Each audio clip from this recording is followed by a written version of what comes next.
On to health. ADPH reveals the rate of cervical cancer in Alabama is far higher than the national average.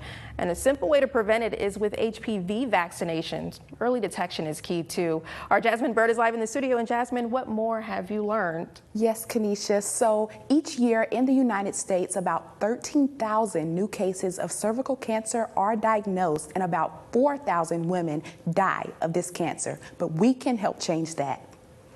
Alabama Department of Public Health Director of Cancer Prevention and Control Division, Nancy Wright, says cervical cancer can happen to any female at any age. Generally, the older you get, the more susceptible. Age, being a female, and being African American puts you at higher risk for getting cervical cancer. Cervical cancer is caused by what we call the HPV virus, the human papilloma virus.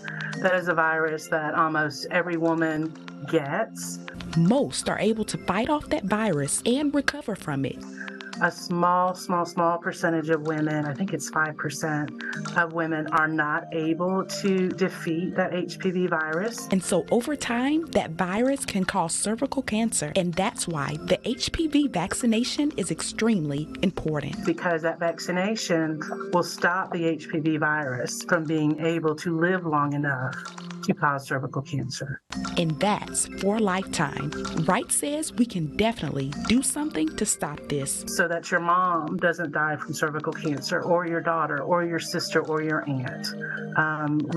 This is it's like the only cancer, that we're able to stop or prevent, and it's so easy to do it. And children are also strongly encouraged to take this vaccination. We are encouraging children, students, to take it when they get their Tdap vaccination at school. Before they are ever exposed to the HPV virus. Risk the chance of it not resolving and turning into cervical cancer.